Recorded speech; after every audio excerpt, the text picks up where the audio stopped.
Hey folks, David Michael Phelps here, and welcome to Season 2 of Working Man. So there has been a ton happening at Harmel Academy of the Trades these past several weeks, so please stick around to the end of the episode for an update. You'll hear about our founding class of students, how we've been launching this initiative in the uncertainties of COVID, and what the next months have in store. Part of that, of course, includes another season of Working Man, and in this season, we'll continue to bring you discussions with working men about work, about the history of work, the theology and philosophy of work. But in this season, we'll also be bringing you some of the work that is happening inside of Harmel itself. As the Academy develops, as it rolls out more programming, etc., we'll have a lot more of the fruit of our work to share with you, and hopefully you'll find it useful as you consider how you approach your own work. Listen, at the end of the day, your work is an opportunity to collaborate with God in creativity and in holiness. So we're hopeful that these conversations can help you to see that more clearly in your own lives and in your own work. Our guest on today's episode is Andy Newland. Andy is the president and CEO of Hercules Industries in Denver, Colorado. Until very recently, Hercules was a family business that manufactures HVAC products. But when the family looked ahead to how it wanted the company to continue, it decided to turn the company into an ESOP.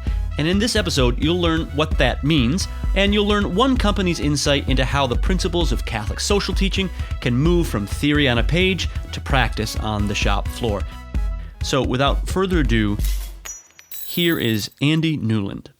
Who I am, probably first and foremost, married father of six here in Denver, Colorado, and married up in life, which obviously was the primary key to my success. And grew up here in Denver, Colorado, did a few jobs early on in life, but pretty quickly joined our family business in, probably 16 years old. And what the business is a manufacturer of heating and air conditioning ductwork and sort of metal products that go into heating and air conditioning systems. And then we wholesale those products to heating and air conditioning contractors kind of we've grown throughout the Rocky Mountain, Western United States. So we're a little unique as a manufacturer and a wholesale distributor of HVAC products. Our primary customers are contractors who do either new construction or service. And I've been the president, CEO of the company for about 8 years now. And it's been a family business. Well, it was a family business for 58 years. Oh, wow. And we just last year decided to transition to employee ownership. So we became an ESOP in 2019. Tell me a little bit about the decision behind going to an ESOP as opposed to, say, selling to another company or a venture capitalist firm or something like this. Yeah. So really when we looked at it, and when I say we, the ownership of the company was held in the second generation, my dad and his three siblings. There were kind of, generally speaking, three options. One was kind of an internal family buyout, and my siblings and I were the only ones in the third generation in the business. And it just becomes really difficult to buy out the rest of the family, the stress it puts on the family, the financial stress it puts on the business. And we just thought it wasn't worth those stresses to go down that road. So then we looked at selling to a private equity company or selling to a competitor or all those sorts of things. And we really seriously looked at that, but the harder we looked at it, the more we realized, I guess, how much we were protective of the legacy we've built in the organization. You know, I've got a wall outside of my office with about 45 pictures of 20-year employees with our organization who have really helped build the business to what it is today. Some have retired, some are still with us, but we just kind of thought long and hard. If you run into these people in the shopping mall after you sell the company to the evil empire, you can be able to look them in the eye. And the more we went down that road, we just realized that we had more, I shouldn't say more loyalty than we thought, but it really solidified our loyalty to our employees and the legacy and the culture that we were trying to protect. And so the employee ownership is really, for many economic reasons, actually even the most viable solution to accomplish our liquidity needs in a family over some period of time, and really to provide an avenue for our loyal employees to participate in the growth of the company from this point forward. So give me a quick rundown, or for people who are listening, what an ESOP is and how that works and how it differs Yeah. from. Basically, when you transfer the company to an ESOP, you figure out what the company's worth, and you create a loan from the previous owners to the new company. So it's kind of like you bought a new house with 100% mortgage on it, and so it's a leveraged transaction with obviously friendly creditors as the previous owners. And so as the company makes money, one of the really kind of things that make an ESOP work is it's a retirement plan. So it actually is a non-taxable entity. So we don't pay federal or state income tax anymore as a retirement plan. So all that money we used to pay in tax, we can now use to make debt payments over years to the previous owners of the company. And obviously, as we make those debt payments, we're building equity in the business that all the employees who now participate pro rata to their salary and as part of the whole organization, really they get a certain pro rata release of shares every year, and so they accumulate shares, and that share price increases as we pay down debt and we grow the share value just through increased profitability. So it's again really an internally fueled kind of entity that starts probably with not a whole lot, but over years can really become a significant wealth accumulating opportunity for blue collar employees, receptionists, managers, anybody in the organization. So what I mean, beyond leaving a legacy as the family that owns the company, what are the reasons, or you might say, what are the positive benefits other than obviously wealth to the people? What are the benefits of the ESOP over, say, selling to a competitor or to another firm? Yeah, I mean, the obvious benefit is actually a little bit more difficult to leverage than you might think, is just getting people to think like owners. So that was what we were really excited about is, your purchasing agent who's buying office supplies goes and saves, 10% on coffee or whatever. And just thinking like an owner, that's 10% that we just put to our bottom line that I participate in. And there's no question that we've seen that begin to take place in a lot of parts of the organization. But what we've learned is that there's people of just all kinds of different levels of business acumen who understand how a business works, how profitability works, how it drives value and stuff like that. So we're excited about the opportunity to really get people to think like owners, but have also learned that it's some work too, and it's kind of responsibility that we have to our employees now to teach them what business ownership means and how they can benefit from it and how they can contribute towards it. What's been their general response since you've made this change? What's been the response of your employees? When we first announced it, I'd say the most common response was thanks for not selling to somebody else. I think that was their fear probably for a long period of time. And then the second thing was, this employee ownership thing sounds kind of cool. I'm interested to learn more about it. So I think, that they like most, when I say they, just collectively, most of our employees are just about as protective of our culture as we as a family were. And so I think they were happy that we were aligned in our passion to protect the culture.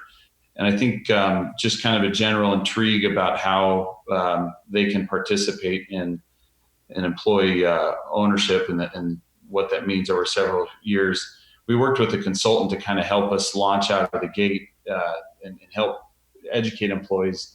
And one of the statistics that they provided was that I think the average employee owner in the country has a $250,000 balance in their ESOP account. So it's, and that's on average. So there's plenty that are well north of there and there's plenty south of there. So it's absolutely a significant opportunity for people to participate in. Wow. What is it that keeps this happening more often? I mean, this isn't a very common thing. Yeah. I mean, Yeah, that's a good question. When we kind of dismissed it early on because we had heard of it, but dismissed it kind of on the early stages and came back to it. I think there's two misconceptions. Well, I shouldn't say misconceptions. There are two risks of doing an ESOP. One is there's a perception out there that as an owner, you're going to have to take a haircut or take a discounted value. The organization, we probably did. I mean, we didn't go out and take it to auction and get the highest bidder. And I'm sure we probably could have maybe, got a value 10, 20% higher than what we ended up transferring the ownership value to an ESOP for. So that's one concern. If you're just in it for the top dollar, it's probably not the top dollar opportunity. And the other thing is you just don't get a check when you close the deal. If I sell it to Walmart or whatever, they're going to write you a check and you're going to ride off into the sunset and have your money and no risk in it. So I think just the fact that, you can creatively structure ways where you can bring in some senior bank financing to at least get you started, but it's a long-term transition for sure. Well, tell me a little bit, a number of times you've talked about the culture and protecting the culture of the employees. Describe the culture of your company and why is it something that you've become so protective of? Yeah, so I guess I'd answer it with two different angles. One, which I think is what really resonates with what you all are doing and what really kind of inspires me is we're just in an industry that values hard work. We're most of our employees don't have a college education. They've grown up either as a truck driver or pulling will call orders and just worked hard. Eventually maybe got into a sales role. And we just value work ethic in a way that I think a lot of industries, a lot of companies don't. And people who have succeeded in our organization have done it just by working hard to get there. And so, I guess I value what it took for so many employees to find success in our organization. And it kind of caused me and others in our family pause to think about what might happen to those employees who worked hard and maybe their work wasn't valued by somebody the way that we valued it. So that's kind of one angle on it. The other angle is when we transferred management of the company, we've kind of done it in phases over the past several years to the third generation of our family. It was kind of a daunting task when I took over for my dad about 8 years ago. And, I think when you do something for so long, it just becomes intuitive to you. And a lot of the way that you run the business is intuitive to you, but maybe not to others. And so I remember asking him, I said, could you just put your pulse on the core values, I guess, is kind of the business world knows it today, that cause our business success. And, in every business, I think it's important that what shouldn't change, and then everything else should be subject to change. And I think what I was interested in were what are the things that I got to make sure don't change and that we don't screw up as we try to change the things we do need to change. And he pretty quickly rattled off, although we didn't have it on any posters anywhere. And it really, the more it's set in over the past 8 years, has been validated. We have 3 core values. One is human dignity, which is really paramount in a manufacturing and labor-intensive business. It would be really tempting to just make people robots and machines and say, you need to move part A from here to here. And even as a manager, you need to manage people this way, that way, and that way. We really run a company based on the Catholic principle of subsidiarity, where we're trying to push as many decisions to the lowest levels of the organization that we possibly can to empower people to use their God-given talents to make decisions, which is great. It becomes a challenge the bigger you get when you got a lot of people making a lot of decisions all over the organization. But I really appreciate that about our business. So human dignity is the first value. Servant leadership was the second one. And I think that goes hand in hand with the way that most of our people in our organization have succeeded. They've kind of rose through the ranks just through hard work and experience. And so when people enter management roles at Hercules, they generally aren't afraid to roll their sleeves up and work alongside people that they're managing. Very, very rarely do I see anybody asking somebody to do something that they wouldn't be willing to do themselves. And it's just a style of management that we really try to be intentional about. And then the third is common good, which is really resided well with our resonated, with our ESOP decision, is we've always had a culture where people who are in it for themselves or their ego purposes or whatever pretty quickly stand out as people who don't fit in our company. And sometimes you don't appreciate who you are until you see somebody who's different, and then it helps you identify what you are. We really try to attract people who are interested in the common good of the organization. Hopefully not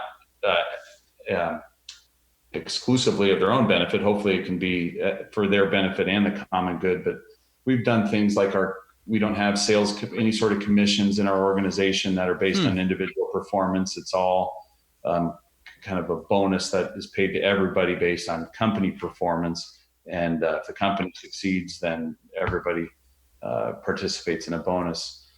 So those are the three values, I guess, that are most that probably can best characterize the culture. And there's a whole lot of things that stem from there, but I think it really comes back to those three things. Yeah, so I've got 1,000 follow-ups there. I want to go back to, well, first of all, so third generation. I mean, that's where they often crash, right? The family companies is third gen, and that's right. Was it the culture? Was there some intentionality of moving to the third gen to be able to transition to something like this and be healthy and still be able to thrive is not always the story of a third gen company. What made the difference for you guys? I'd say two things. I'd say first, I still got a lot of runway in front of me, so we're not there yet. But I think we've done a pretty good job so far. When I first took it over, a good friend of mine, he said, "Just don't screw it up." And so I said, "Okay, I'm not going to screw it up." But I think it really comes back to humility. When I look at even the second generation, multi-generational businesses they're two different types of businesses. There's a lot of times where a father will pass it on to his son and a son will pass it on to his daughter or whatever. And it's kind of a one-to-one transfer. But when you've got a family business where multiple members of the family are in the business together, that's even an added complexity. And there's just a level of humility that has to happen. And I think a level of humility and a segregation of duties. My dad and his brothers were really good about knowing their place in the business. So, one would be in charge of manufacturing, another would be in charge of our sales, and then another one in charge of the operations and finance. And everyone just kind of had their place in the business where you're not stepping on each other's toes, and you're humble enough and trusting enough to let others do their job. And so I think that humility that they modeled was really a great model for me and my siblings, and also kind of an understanding that the business isn't one or three people. And I think a lot of times maybe that's that ego thing where you think the business is you, or it is you, your family, or whatever. Our executive leadership team now is 8 members, only 3 of who are family. So we've got 5 non-family members on our executive leadership team. So, I think that's part of the natural evolution, but it would all definitely, I would attribute it back to just that humility modeled by my grandfather and ultimately by my dad and his brothers. So let me ask you about this question. You speak about subsidiarity and pushing decisions down to the most local level, but you also sort of mention that practically maybe that's difficult sometimes. Do you have advice either for business leaders or for people, just for working folks? How do you navigate subsidiarity in a way that it doesn't get out of control? That's a really good question. I mean, just yesterday we had a really good debate discussion amongst our leadership team on what the appropriate balance is there. And my general slant is you have to be okay with the fact that bad decisions are going to be made. If you think you're going to give people the opportunity to make decisions and they're all going to be good ones, you're in for a surprise. So, if in general, we've hired the right people and given them the opportunity to make decisions. If they make 8 out of 10 good decisions, then it's worth having that model every day. I think the key to it is, and this is really what we've been trying to focus on to better nurture that concept, is not measuring the way decisions are made, but measuring the outcomes of the decisions, so that when bad decisions are made, that we can identify them and that we can use those as coaching opportunities. And I think that's where a lot of companies get caught up in kind of providing, here's how you need to make this decision. If this price is wrong, if this customer's getting price, then you have to do X, and then you have to do Z, and so forth.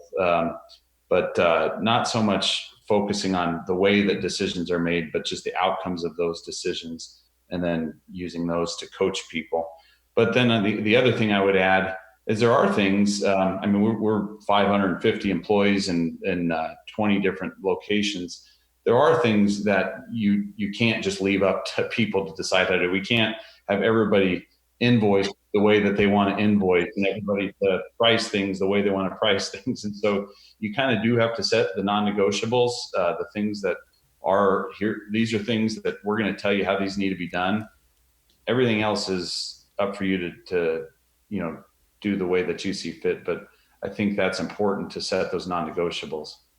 I got to imagine a situation like that, not only when the boundaries are clear, but when there's a lot of latitude in the how.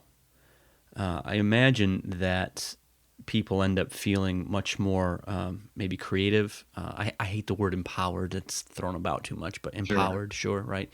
Creative or empowered, or more of an agent or an active participant in the company. Do you find that to be true in the company culture as a result of this? Absolutely. I think where we succeed in being who we want to be, we absolutely do.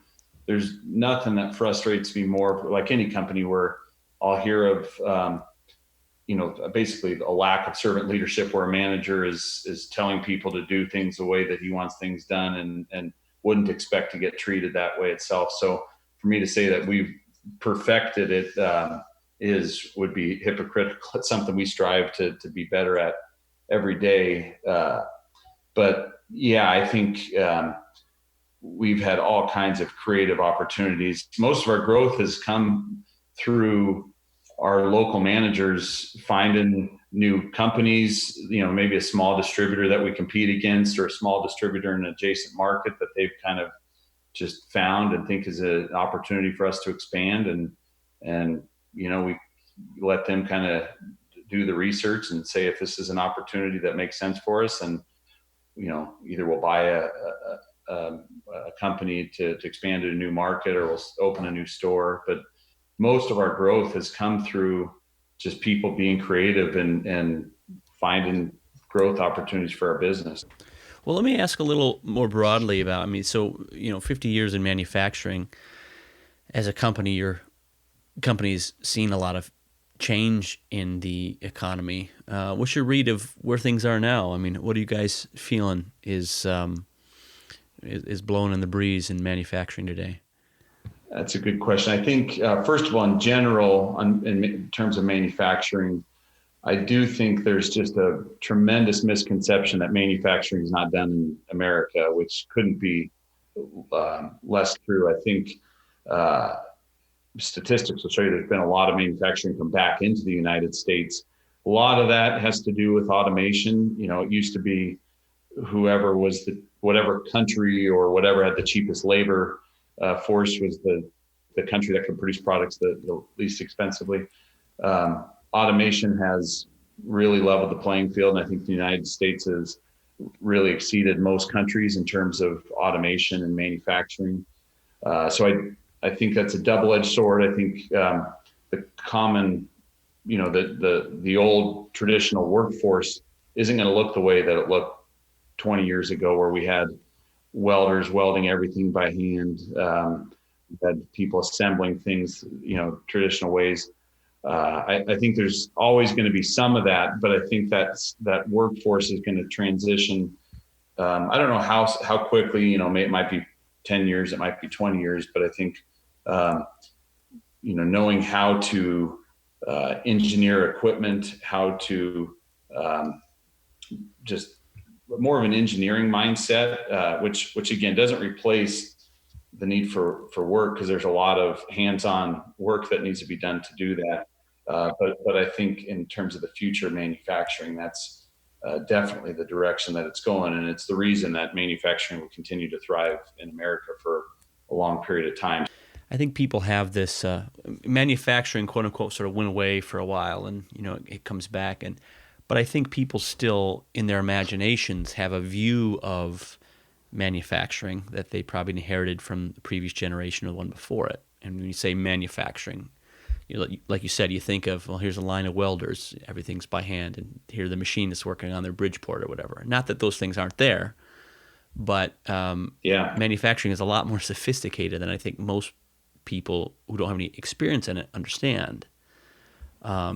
So one of the things that I found difficult in a way is when you're talking about manufacturing, you're talking about people getting into manufacture or training people for manufacturing. Those old images still sort of drive people's imagination about what you mean, and therefore what type of work it is, what type of skills are needed, what it means to be blue collar, and really that's shifted pretty radically. Have you found that to be true? Absolutely. We've got in our business, which is still, I would say, less automated than most manufacturing in the United States. We still have a fair amount of welding and assembly and things like that.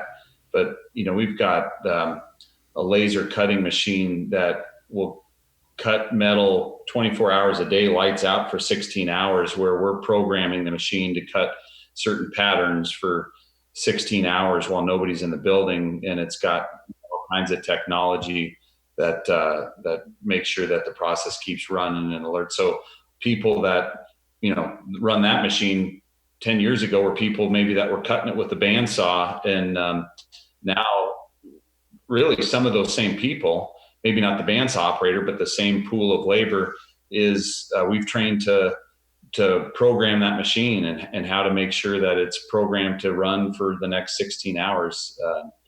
And I could probably rattle off 5 or 6 of those sorts of automation where we've had to transition that skill set into what you're referring to, a lot more of an automated, higher tech sort of manufacturing. Earlier you'd said part of the thing that makes the subsidiarity work is getting the right people. So what are you looking for? Like how do you go about making decisions for bringing people into your company? It's a $1 million question, which we're continually trying to get better at. I'd say the couple things that we're really focused on right now. One is matching the personality to the job. It's there's not just one personality that works within our organization. I think that would also be a bad fit, but we use a personality profile that make sure, there's a certain personality, for example, that knows how they want things done regardless of the rules that are necessary to get it there. Well, we might want that sort of person in like a development role where they're just not going to find any excuses. They're just going to go get things done and not worry about so much about the rules. Well, I may not want a person on the manufacturing line to do things the way they want to do things regardless of the rules. And so I'd say that's the first thing, is really trying to match a individual's personality to the job that we're asking them to do. And then the second thing is, from a cultural perspective, we really try to have, where we can, 2 or 3 people interview new candidates. So it's not just the manager bringing in new people, have them bring in a few peers that are going to be working alongside that person. And it's amazing, A, the buy-in that they have then in bringing new people aboard, but B, the things they might pick up that the hiring manager might overlook in an interview. Is that something you've done for a while, or just since you moved to an ESOP model? No, we did it prior to ESOP, and I think we did it kind of unintentionally in some places where we were having some trouble. We said, well, let's just maybe get some more sets of eyes on people before we hire them.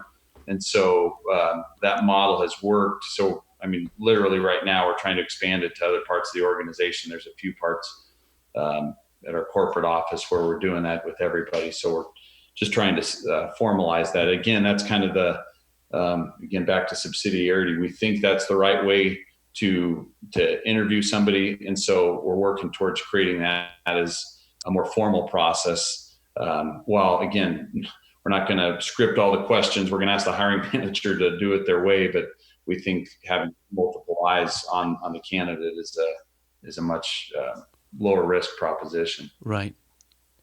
So you'd mentioned earlier, your human dignity and subsidiarity and servant leadership and common good, and all of these things that show up throughout Catholic social teaching, and exactly what and why and how, and articles are written, this, that, and the other thing.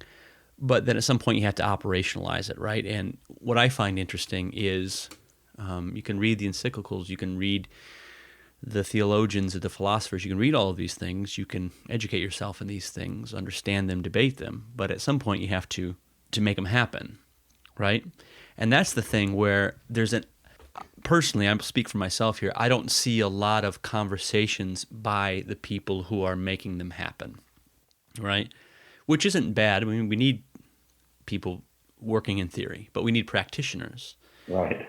Did you have, you or your family, did you have others or places to go that sort of mentored you into taking the faith and applying it to the business, or was it something you kind of had to figure out on your own? That's a good question. I'd say a little bit of everything.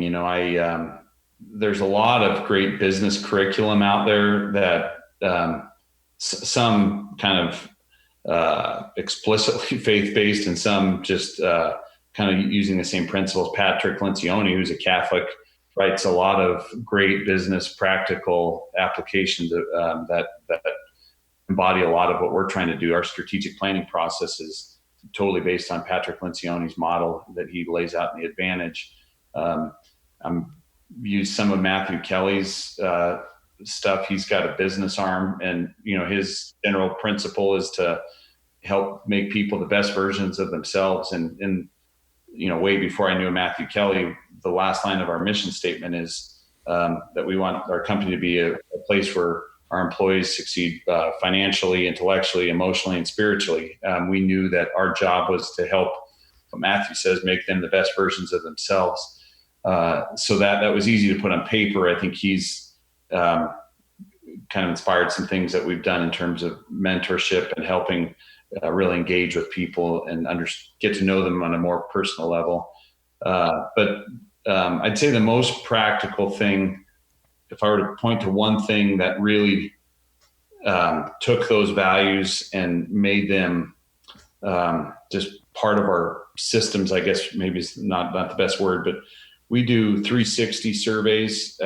We do probably 200 people in our organization get 360 surveys. So every manager, every lead, anybody in any sort of management or leadership position gets a survey by their peers, their subordinates. And that survey is comprised of 15 to 21 questions that are all around our three core values. So we've got 7 behaviors of servant leadership, 7 behaviors of common good, 7 behaviors of human dignity. And we want to know how your peers think that you are embodying those core values. And if you don't score well, that's something we take pretty seriously in terms of how you're representing our company. Is that something you guys developed internally, or are you deriving it? You developed internally? Yeah, we did. We did. Yeah. I mean, the 360 concept was obviously something other companies have done, but I think it started from when I first kind of more formally rolled out the 3 core values that had been just more intuitive. Then people started to ask, well, what is servant leadership? I know what, people talk a lot about servant leadership.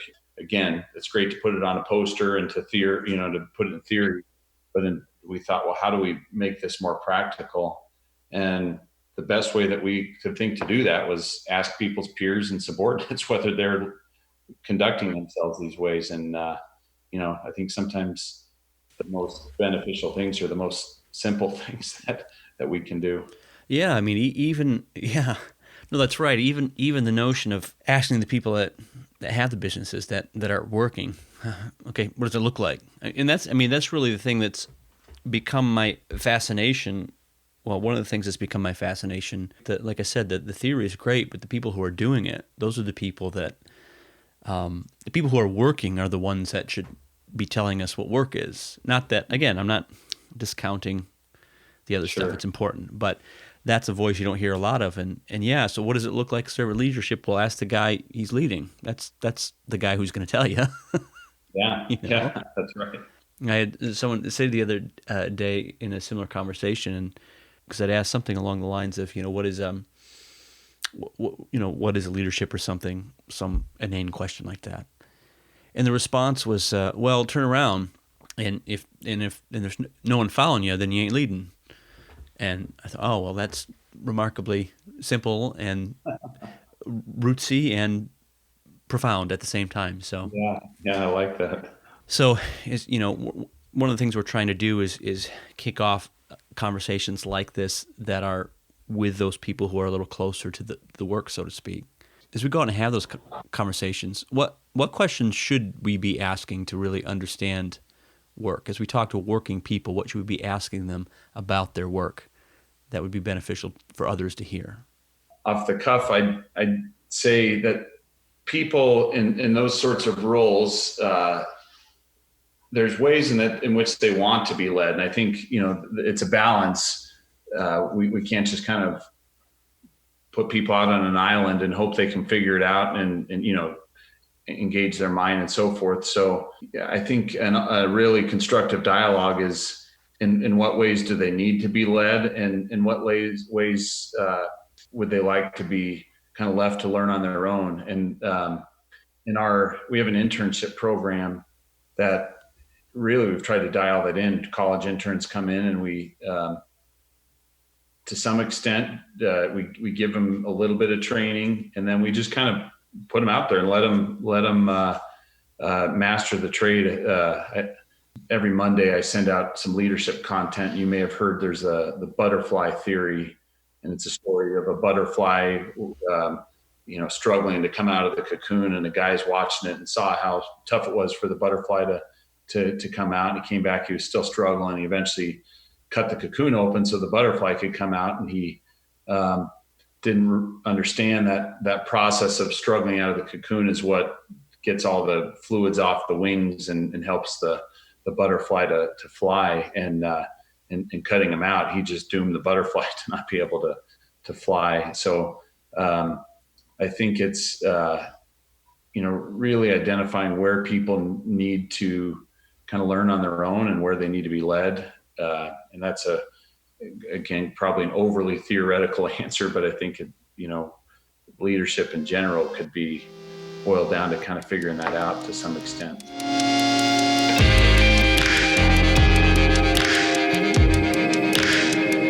Thanks everyone for listening. The last few months here at Harmel Academy of the Trades has been so busy. As many of you may know, Harmel Academy was slated originally to launch in September of this year, but like so much of the world, COVID took a huge bite out of our plans. But thanks be to God, we've been able to launch the school with a modified plan. Over this past fall, we've been welcoming the first wave of our founding class. The rest arrives early January. The men who have already moved to campus have begun to build the community habits and routines that will form the foundation for the semester to come. They've been living together, praying together, working, eating, studying together. They've been getting a jump on some of their coursework, reading some history and some philosophy. They've been learning to weld, learning to forge, learning basic metallurgy. They've been touring a variety of shops and manufacturers in West Michigan. They've been working with local businesses in construction and HVAC in anticipation of their formal apprenticeships to come next semester. They've even been helping with some demolition work on our campus, prepping a space for the new Harmel Oratory. There's more to come on that later. These are a tremendous group of guys, and you couldn't ask for a better set of leaders for our first and founding class. As I mentioned, we'll be having more students coming in January, and that's when the full formal trade programs will begin, at least the first 2 programs, Machine and Systems Technology and our Electrician program. And we're even currently gearing up for a welding program, so look for more information on that program in the weeks to come. There is so much more going on, it'd be hard to summarize it all here. So if you're not already subscribed to our newsletter, I hope you'll consider subscribing at harmelacademy.org. That's the best way to stay up to date with what's happening here.